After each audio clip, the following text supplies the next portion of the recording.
Hey guys, so by request, today we're doing a video that has some tips and tricks on how to play Sekka Burning Abyss, particularly the Warrior variant.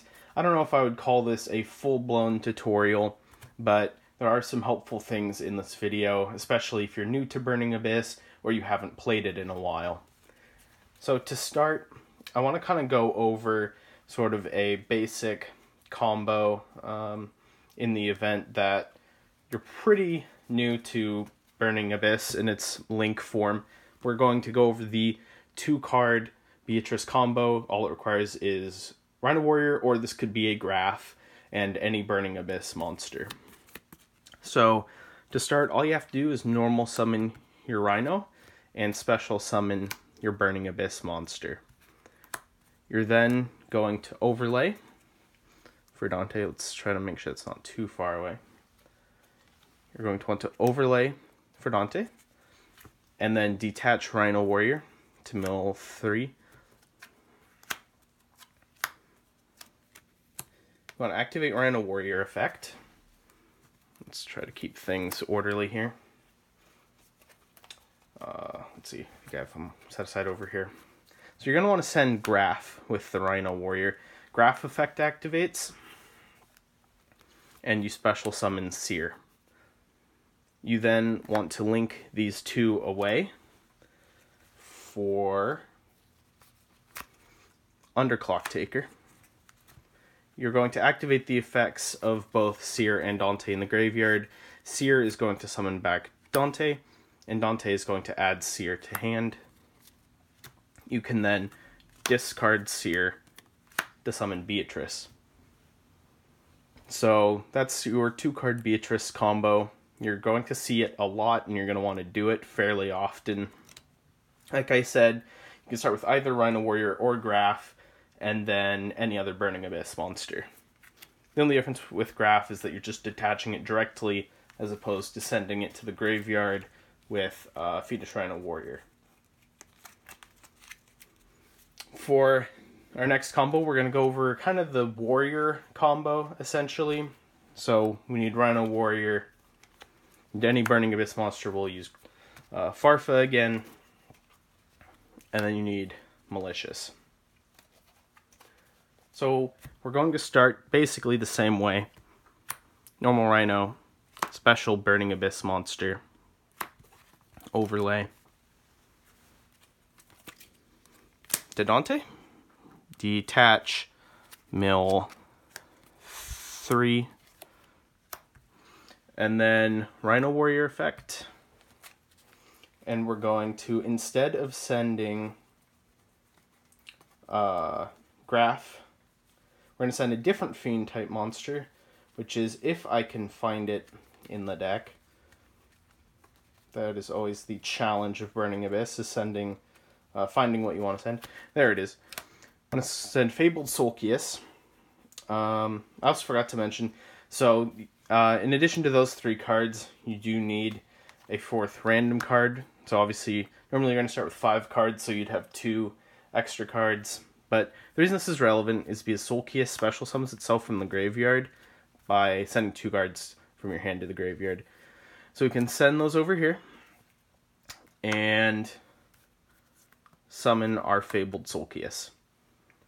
Now we have our Malicious Engrave, so we can banish the first one.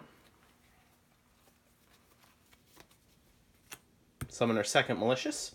We can then overlay for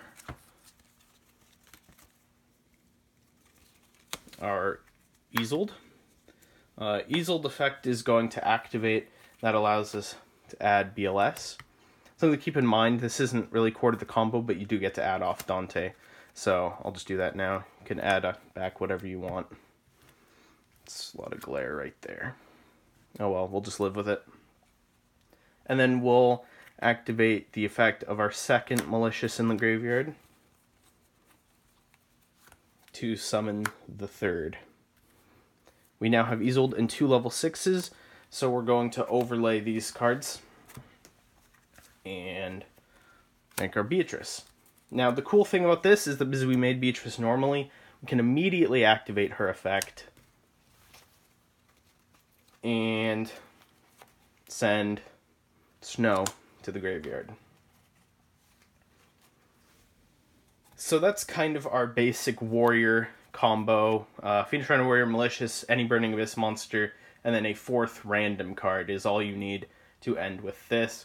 You have Isolde, Beatrice, you added BLS and Farfa, or whatever Burning Abyss you used. Send Snow to grave, and you still have one more Beatrice effect next turn. So this is one of the major reasons why you play Isolde and the Malicious and Sulcius. It's a pretty good opening. Do keep in mind that you can't immediately summon the BLS when you search it off of Isolde. That is the one downside, however, especially if you're doing this going first. Being able to drop BLS on your next turn is very potent because it can either banish a card or it can attack twice. Clears a lot of boards, just being a 3k beat stick that can attack twice. I think something I'll address now is, so we have, just gonna pull them out. So 3 Malicious. So there's a lot of stuff that we can do with this card. Definitely one of the most compelling things we can do. So let's just say, let's pull that out. You have the opening of Underclock Taker and Beatrice. So you started that the first turn. And then in your graveyard is like 3 random cards, or like 2 random cards in Malicious. So these are what you milled off of Dante, is you milled 2 whatevers and a Malicious. One of the best things about Malicious is that you can then, banish it, summon, and you can start linking immediately. So then you can go into Cerberus, discard a card, pop a card. You can activate Malicious again, get the 3rd Malicious out, link again into Unicorn, discard a card, spin a 2nd card. Just with that, we've already gotten rid of 2 cards and we have a Unicorn on field. Realistically, we'd probably put the Unicorn over on the other side, because then that opens up a 3rd zone, which on our 3rd turn, which is usually when you do something like this, or not your 3rd turn, your 2nd turn, the 3rd turn of the game, usually you're going to have searched Tour Guide off of Scarm, so you probably have Tour Guide in your hand, so you can do the Malicious thing, go into Cerberus or Phoenix, and then go into Unicorn, and then you can normal summon Tour Guide, and bring out, whatever, and then make another rank 3, or you can then link into another thing so that you co-link with Unicorn, so you start drawing more cards. There's a lot of stuff you can do if you set up with Malicious. So that's kind of the other major reason you want to play this card. Obviously, Sulcius can be used in a similar way, just getting a bunch of link material on the field. Excuse me while I clean this up for a second. I think another thing that I want to talk about in this video is kind of the risks of Tour Guide and Phoenix Rhino Warrior. So as strong as these 2 cards are, if they get their effects negated, you are in a lot of trouble, because Tour Guide summons a monster, negates its effect, so it prevents a Burning Abyss from blowing itself up. And Phoenix Rhino Warrior has an effect that prevents Burning Abyss monsters from destroying themselves. So if... Sorry, bumped the camera. Whatever. If Tour Guide gets ashed, Veiler, or Impermanenced, or if Rhino gets Veiler or Impermanenced, excuse me, then you have the issue of you're just stuck on those cards, and there is really not a whole lot you can do about it. One of the reasons I like to run Gallus, even in the Warrior variant, it's very common Beast and Pure right now, but I also like it in Warrior, is because it fixes these boards. If these get stuck on here, you can just special summon this from your hand, overlay, boom, you make Dante, your board is fixed. So Gallus is good for link climbing, but it's also really good for fixing these kinds of boards. I think this is also a good thing to consider when you have, hands with like Graph and another Burning Abyss. If you have a hand with these 3 cards in it, you could normal summon the Fiendish Rhino Warrior, but that's a lot riskier. It's generally better to actually normal summon the Graph, because then when you special Scarm, they can't Veiler the Graph, or Impermanence the Graph, to make Scarm blow itself up like they could with Fiendish Rhino Warrior. So you do have to be conscious of what all of your options are, and to not rush into normal summoning Tour Guide or Fiendish Rhino Warrior. Now, if you have a hand that's like this,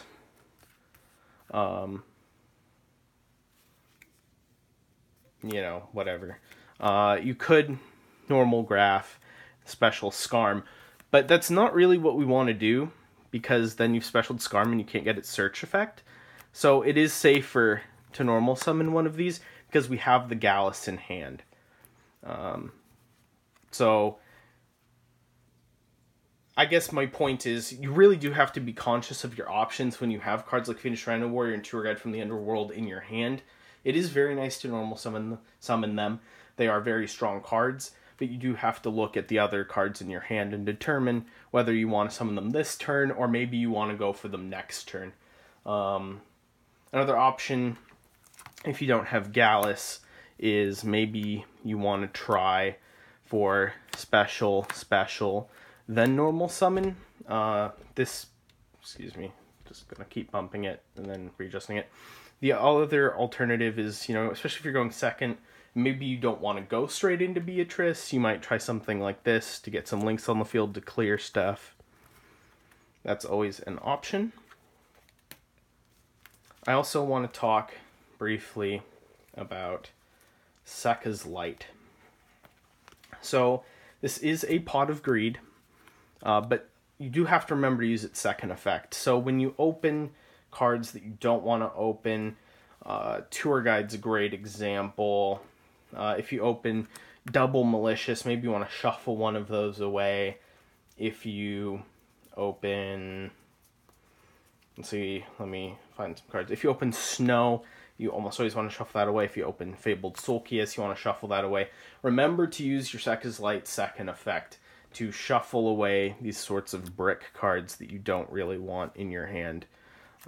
That's very, very important, and it really helps with the consistency of this deck, and you should fully leverage Sekka's Light to make this deck as consistent as possible, because when you start running cards like Snow or Fabled Sulcius, it raises the ceiling of the deck, but it does hurt the consistency. But Sekka's Light does a lot to help us kind of improve the consistency and return it to the consistency that it would have had without them, while still actually running these cards and raising the ceiling of the deck. So, yeah.